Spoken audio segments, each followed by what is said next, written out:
Hello friends, GK गुरु education पर आप सभी का स्वागत है। दोस्तों, आज के क्लास में हम डिस्कस करेंगे 16 नवंबर का करंट अफेयर्स। करंट अफेयर के अलावा जितने भी इंपॉर्टेंट पॉइंट्स होंगे सारे को डिस्कस करेंगे। दोस्तों, आज का ये सेशन आगामी सभी तरह के प्रतियोगी परीक्षाओं के लिए महत्वपूर्ण रहेगा, इसलिए एक भी प्रश्न मिस नहीं करिएगा। इसके अलावा हमारे कुछ इंपॉर्टेंट पीडीएफ्स हैं, लिंक नीचे डिस्क्रिप्शन में मिल जाएगा, आप वहाँ से चेक कर सकते हैं। ये भी आगामी परीक्षाओं के लिहाज से काफ़ी महत्वपूर्ण पीडीएफ हैं। और दोस्तों, हमारे क्लास का टाइमिंग नोट कर लीजिए। डेली करंट अफेयर 12 बजे रात में मिल जाएगा। 5 बजे हुआ था लेकिन 12 बजे ठीक रहेगा। सबसे पहले आप सभी को 12 बजे करंट अफेयर दे दिया जाएगा। उसके बाद डेली शाम को आप सभी को जीके जीएस का एक क्लास मिलने वाला है, तो चैनल को जल्दी से सब्सक्राइब कर लीजिए ताकि एक भी क्लास मिस ना हो। तो अब चलिए शुरू करते हैं आज का सेशन। पहला क्वेश्चन है, आसियान ने किस देश को 11वें सदस्य के रूप में घोषित किया है? तो देखिए, आसियान संगठन में अभी तक कुल 10 सदस्य देश थे। अभी हाल ही में इसका 11वां सदस्य बना है पूर्वी तिमोर। काफ़ी इंपॉर्टेंट क्वेश्चन है, इसे याद रखिएगा, ठीक है। ईस्ट तिमोर ये आसियान का 11वां सदस्य देश बन गया है। देखिए दोस्तों, ईस्ट तिमोर जो है ये इंडोनेशिया के पास में स्थित एक छोटा सा कंट्री है। 2002 में इंडोनेशिया से ही अलग होकर ये एक नया कंट्री बना था, ठीक है। ईस्ट तिमोर जो कि आसियान का 11वां सदस्य देश बन गया है। ईस्ट तिमोर की बात करें तो इसकी कैपिटल है दिल्ली। भारत की राजधानी दिल्ली से थोड़ा रिलेट कर रहा है, इसलिए याद रखिए दिल्ली जो है ये पूर्वी तिमोर की कैपिटल है। यहाँ के राष्ट्रपति हैं जोस रैमोस होर्टा, प्रधानमंत्री हैं ताउर मातन रुआक। यहाँ पे करेंसी है यूएसडी यानी यूएस डॉलर। अब हम जानते हैं आसियान के बारे में। देखिए दोस्तों, हाल ही में भारत आसियान शिखर सम्मेलन का 19वां संस्करण कंबोडिया की कैपिटल नोम पेन में आयोजित किया गया। कहाँ पर? नोम पेन में। इसके अलावा नोम पेन में ही 17वां पूर्वी एशिया शिखर सम्मेलन का भी आयोजन किया गया था। और इन दोनों सम्मेलन में भारत की ओर से प्रतिनिधित्व किए भारत के उपराष्ट्रपति जगदीप धनखड़, ठीक है। इसके कारण आसियान काफ़ी सुर्खियों में था, इसलिए इससे रिलेटेड जितने भी इंपॉर्टेंट पॉइंट्स हैं सबको याद रखिए। आसियान का फुल फॉर्म होता है association of south east Asian Nations. गठन हुआ था 8 अगस्त 1967 को। मुख्यालय इंडोनेशिया के जकार्ता में है। वर्तमान में आसियान के महासचिव हैं लिम जोक होई और सदस्य देशों की संख्या अब हो गई है 11, ठीक है। चलिए अगला क्वेश्चन, IBSA नेत्रहीन फुटबॉल महिला एशियाई ओशनिया चैंपियनशिप 2022 का मेजबान राज्य कौन है? तो देखिए दोस्तों, IBSA नेत्रहीन फुटबॉल महिला एशियाई और ओशनिया चैंपियनशिप 2022 का मेजबान भारत है। और भारत में इसकी मेजबानी कर रहा है केरल। और केरल में इसका आयोजन कहाँ पर किया जा रहा है? कोच्चि शहर में किया जा रहा है। हाल ही में इस चैंपियनशिप का उद्घाटन किए केरल के राज्यपाल आरिफ मोहम्मद खान, ठीक है। IBSA जो संगठन है इसका फुल फॉर्म होता है इंटरनेशनल ब्लाइंड स्पोर्ट्स फेडरेशन। इसका गठन हुआ था 1981 में। हेडक्वार्टर जर्मनी के बॉन में है। वर्तमान में IBSA के अध्यक्ष हैं सैंड्रो डी गिरोलामो। चलिए अगला क्वेश्चन, निम्न में से किस वर्ष को आसियान भारत मैत्री वर्ष के रूप में घोषित किया गया है? तो देखिए दोस्तों, आसियान भारत के संबंध के पूरे 30 साल हो गए हैं। इसी उपलक्ष्य में हाल ही में 2022 को, वर्ष 2022 को आसियान भारत मैत्री वर्ष के रूप में घोषित किया गया है। अगले 25 सालों में भारत थीम पर आर्ट के लिए डूडल फॉर गूगल प्रतियोगिता 2022 का खिताब किसने जीता है? तो देखिए दोस्तों, गूगल द्वारा हर साल डूडल फॉर गूगल प्रतियोगिता का आयोजन किया जाता है। इस बार का थीम था अगले 25 सालों में भारत, ठीक है। तो इसी थीम पर बेस्ट आर्ट के लिए कोलकाता के श्लोक मुखर्जी ने 2022 का डूडल फॉर गूगल प्रतियोगिता जीत लिया है। तो ऑप्शन ए सही उत्तर है। गूगल की बात करें तो इसकी स्थापना की गई थी 4 सितंबर 1998 को। मुख्यालय अमेरिका के कैलिफोर्निया में है। वर्तमान में गूगल के CEO हैं सुंदर पिचाई। देखिए दोस्तों, गूगल की पेरेंट कंपनी है अल्फ़ाबेट। अल्फ़ाबेट जो है ये गूगल की पेरेंट कंपनी है और सुंदर पिचाई वर्तमान में अल्फाबेट के भी सीईओ हैं। किस भारतीय सिंगर ने अंग्रेजी एकल यू के लिए 2022 MTV यूरोप संगीत पुरस्कार में बेस्ट इंडिया एक्ट अवार्ड जीता है? तो देखिए दोस्तों, MTV यूरोप संगीत पुरस्कार जो है ये यूरोप में आयोजित किया जाने वाला एक बहुत ही मशहूर संगीत पुरस्कार है, जो कि संगीत के क्षेत्र में पुरस्कार दिया जाता है। तो इस पुरस्कार समारोह में भारत के अरमान मलिक ने अपना अंग्रेजी एकल यू के लिए बेस्ट इंडिया एक्ट अवार्ड जीता है। तो ऑप्शन ए सही उत्तर है। चलिए अगला question, MTV Europe music awards 2022 में सबसे अधिक 4 पुरस्कार किसने जीता? तो देखिए, इस अवार्ड समारोह में सबसे अधिक 4 पुरस्कार जीती मशहूर singer Taylor Swift, option D right answer. Best artist, best video, best pop और बेस्ट लॉन्ग फॉर्म वीडियो की श्रेणी में इन्होंने कुल 4 पुरस्कार अपने नाम किए। भारत का सर्वोच्च खेल पुरस्कार मेजर ध्यानचंद खेल पुरस्कार 2022 के विजेता कौन है? Very very very important question है, इसे रट जाइए, ठीक है। तो 2022 का मेजर ध्यानचंद खेल रत्न पुरस्कार दिया गया है, मतलब दिया जाएगा शरद कमल अंचता को, जो कि भारत के मशहूर टेबल टेनिस खिलाड़ी हैं। किस राज्य से बिलोंग करते हैं? ये तमिलनाडु से बिलोंग करते हैं। इन्होंने 2022 का मेजर ध्यानचंद खेल रत्न पुरस्कार जीत लिया है। इसी महीने 30 नवंबर को राष्ट्रपति द्रौपदी मुर्मू द्वारा यह पुरस्कार प्रदान किया जाएगा, ठीक है। राष्ट्रीय खेल प्रोत्साहन पुरस्कार 2022 किसने जीता है? तो देखिए, हाल ही में केंद्रीय खेल मंत्रालय ने राष्ट्रीय खेल पुरस्कारों की घोषणा कर दी है और ये सारे पुरस्कार जो हैं इसी महीने 30 नवंबर को राष्ट्रपति द्वारा प्रदान किए जाएंगे दिल्ली में। तो राष्ट्रीय खेल प्रोत्साहन पुरस्कार 2022 किसने जीता है? तो 3 संगठन ने जीता है, trans stadia enterprises private limited, Kalinga सूचना और प्रौद्योगिकी संस्थान, लद्दाख स्की और स्नोबोर्ड संघ। तो इन तीनों संस्थानों को 2022 का राष्ट्रीय खेल प्रोत्साहन पुरस्कार दिया जाएगा। Power system operation corporation limited यानी पोसोको का नया नाम क्या है? तो देखिए दोस्तों, power system operation corporation limited का नाम बदल दिया गया है। अब इसका नया नाम है grid controller of India limited. तो option B right answer. Power system operation corporation limited के नाम से इसका गठन हुआ था मार्च 2009 में। हेडक्वार्टर नई दिल्ली में है। वर्तमान में इसके चेयरमैन और मैनेजिंग डायरेक्टर हैं SR नरसिम्हन। चलिए अगला क्वेश्चन देखते हैं। 2022 के लिए कितने खिलाड़ियों को अर्जुन पुरस्कार से सम्मानित किया जाएगा? तो सबसे पहले ये तो बात याद रखिए कि अर्जुन पुरस्कार किस क्षेत्र में दिया जाता है। तो खेल के क्षेत्र में दिया जाने वाला एक बहुत ही महत्वपूर्ण पुरस्कार है अर्जुन पुरस्कार, ठीक है। तो इस बार 2022 के लिए भारत के कुल 25 खिलाड़ियों को अर्जुन पुरस्कार दिया जाएगा। राष्ट्रीय खेल पुरस्कार के तहत ही ये भी पुरस्कार दिया जाता है। 30 नवंबर को राष्ट्रपति द्वारा ये पुरस्कार दिया जाएगा, ठीक है।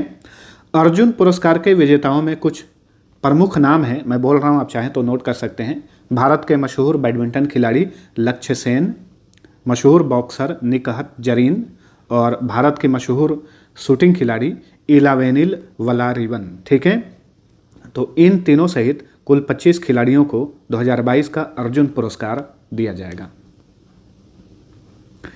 मिस्टर नटवरलाल और याराना जैसे फिल्मों का निर्देशन करने वाले किस डायरेक्टर का हाल ही में निधन हो गया है? यह भी इंपॉर्टेंट क्वेश्चन है। सही उत्तर है option number D, Rakesh Kumar, जो कि बॉलीवुड के मशहूर फिल्म डायरेक्टर थे। हाल ही में इनका निधन हो गया है। इन्होंने मिस्टर नटवरलाल, याराना 2 और 2-5 जो फिल्म थी, इसके अलावा खून पसीना, ये कुछ मशहूर फिल्में हैं। इन सभी फिल्मों का डायरेक्शन इन्होंने ही किया था, राकेश कुमार ने। शशि शेखर वेम्पति के स्थान पर प्रसार भारती के नए CEO यानी मुख्य कार्यकारी अधिकारी कौन बने हैं? तो प्रसार भारती के नए CEO बने हैं गौरव द्विवेदी, ठीक है। IAS ऑफिसर गौरव द्विवेदी को प्रसार भारती का नया CEO बनाया गया है। किसके स्थान पर? शशि शेखर वेम्पति के स्थान पर। प्रसार भारती की बात करें तो इसका गठन हुआ था 23 नवंबर 1997 को। मुख्यालय नई दिल्ली में है। वर्तमान में इसके चेयरमैन हैं डॉक्टर मृणाल पांडे और CEO बन गए हैं गौरव द्विवेदी।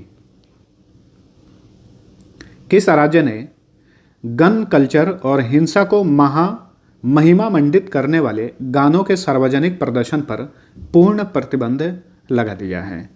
तो देखिए दोस्तों, गन कल्चर जो अक्सर आप सभी लोग जो है गाने में देखते होंगे, किसी तरह के वीडियो में देखते होंगे, तो उसे गन कल्चर कहा जाता है। पार्टियों में अक्सर लोग हवा में फायरिंग करते हैं।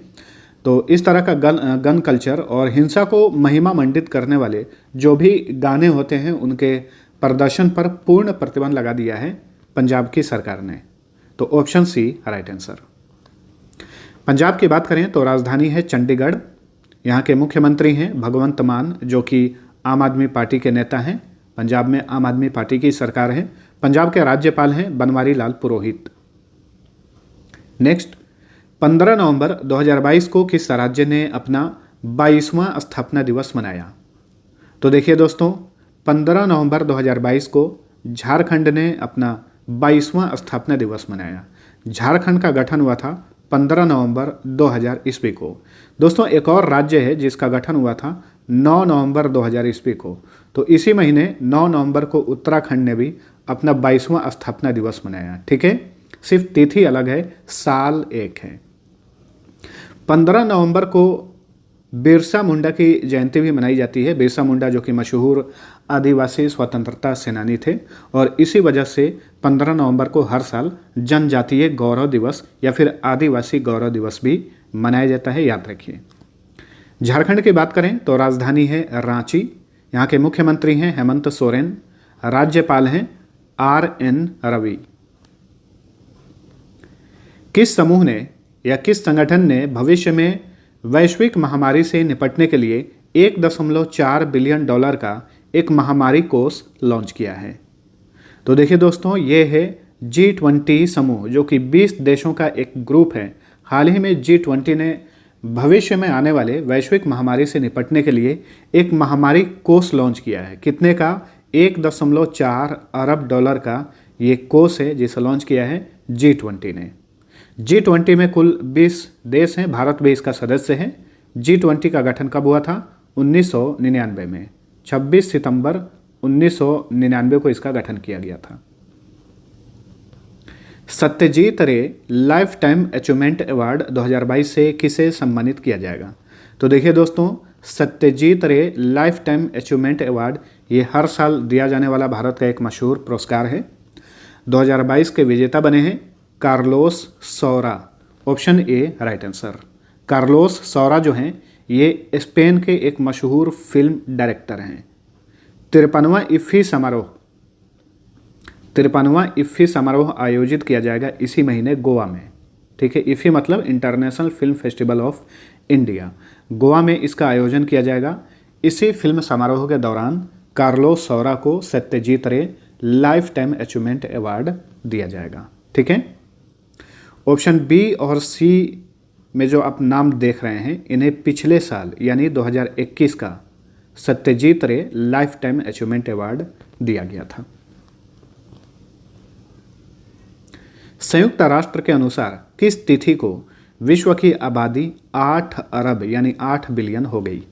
तो देखिए दोस्तों, यूनाइटेड नेशन के अनुसार 15 नवंबर 2022 को विश्व की कुल आबादी 8 अरब पार कर गई।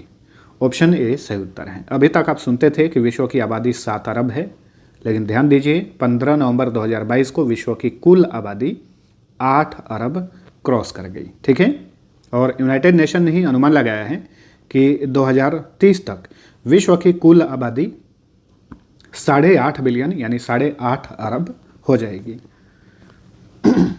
और संयुक्त राष्ट्र के ही एक अनुमान के मुताबिक 2023 में अगले साल ही सबसे अधिक आबादी के मामले में भारत जो है चीन को पीछे छोड़ देगा। इस रिपोर्ट में कहा गया है कि वर्तमान में जो विश्व की आबादी है, विश्व की कुल आबादी का 18% आबादी केवल भारत में है और 19% आबादी चीन में है। ठीक है, तो ये दोनों देश जो हैं अकेले विश्व की 37% आबादी अपने पास रखते हैं और भारत जो है 2023 में चीन को पीछे छोड़ देगा आबादी के मामले में। चलिए अगला क्वेश्चन है, संयुक्त राष्ट्र की वर्ल्ड पॉपुलेशन प्रोस्पेक्ट रिपोर्ट 2022 के अनुसार 2050 तक विश्व की आबादी कितने बिलियन हो जाएगी, यानी कितने अरब हो जाएगी। तो सबसे पहले तो ये बात याद रखिए कि हाल ही में वर्ल्ड पॉपुलेशन प्रोस्पेक्ट रिपोर्ट किसने जारी किया है। तो ये रिपोर्ट जारी किया है संयुक्त राष्ट्र ने और इस रिपोर्ट के अनुसार 2050 तक विश्व की आबादी हो जाएगी 9.7 अरब। ऑप्शन ए सही उत्तर है। इसी रिपोर्ट में यह भी कहा गया है कि 1950 में विश्व की आबादी 2.6 अरब थी और ये 2050 में ये आबादी हो जाएगी 9.7 अरब। संयुक्त राष्ट्र संगठन की बात करें तो इसका गठन हुआ था 24 अक्टूबर 1945 को, इसलिए हर साल 24 अक्टूबर को संयुक्त राष्ट्र दिवस मनाया जाता है। इसका मुख्यालय न्यूयॉर्क में है। यूनाइटेड नेशन के वर्तमान में महासचिव हैं एंटोनियो गुटेरेस। इनका लगातार दूसरा कार्यकाल चल रहा है। 1 जनवरी 2022 से इनका दूसरा कार्यकाल स्टार्ट हो गया। जो यूएन का महासचिव होता है इसका कार्यकाल होता है 5 साल का। ठीक है, यूएन के वर्तमान में उप महासचिव हैं अमीना जे मोहम्मद। यूएन में सदस्य देशों की संख्या है 193। किस भारतवंशी को Australian of the year award 2023 प्रदान किया गया है। तो ये हैं अमर सिंह, जो कि भारतीय ऑस्ट्रेलियाई नागरिक हैं। इन्हें ऑस्ट्रेलिया में प्राकृतिक आपदा से प्रभावित लोगों को मदद करने के लिए हाल ही में ऑस्ट्रेलिया में Australian of the year award दिया गया है। 45वां वांगला महोत्सव, जिसे 100 ड्रम महोत्सव भी कहा जाता है, किस राज्य में शुरू हुआ। तो देखिए दोस्तों, वांगला महोत्सव का 45वां संस्करण शुरू हो गया है मेघालय में। Option C right answer. Wangala महोत्सव जो है ये गारो जनजाति द्वारा मनाया जाता है मेघालय में। फसल कटाई के बाद मनाए जाने वाला ये महोत्सव है वांगला महोत्सव। मेघालय के कुछ अन्य महत्वपूर्ण महोत्सव हैं, इन्हें भी याद रखिए। नोंग क्रेम नृत्य महोत्सव, अहैया महोत्सव, बेहदिन खलम महोत्सव, शाद सुकरा महोत्सव। ये सारे इंपॉर्टेंट महोत्सव हैं मेघालय के। मेघालय की कैपिटल है शिलोंग। यहाँ के मुख्यमंत्री हैं कॉनराड संगमा। यहाँ के वर्तमान में राज्यपाल हैं सत्यपाल मलिक। तो दोस्तों, यह था हमारा आज का सेशन। वीडियो पसंद आया है तो लाइक और शेयर जरूर करना। हमारे कुछ इंपॉर्टेंट पीडीएफ्स हैं जो आगामी प्रतियोगी परीक्षाओं के लिए महत्वपूर्ण हैं। बहुत ही शानदार तरीके से ये पीडीएफ बनाए गए हैं, आप इन्हें ले सकते हैं। पेड पीडीएफ है, नीचे डिस्क्रिप्शन में सबका लिंक मिल जाएगा, आप वहाँ से चेक कर सकते हैं। तो दोस्तों चलिए मिलते हैं अगले वीडियो में, तब तक के लिए टेक केयर।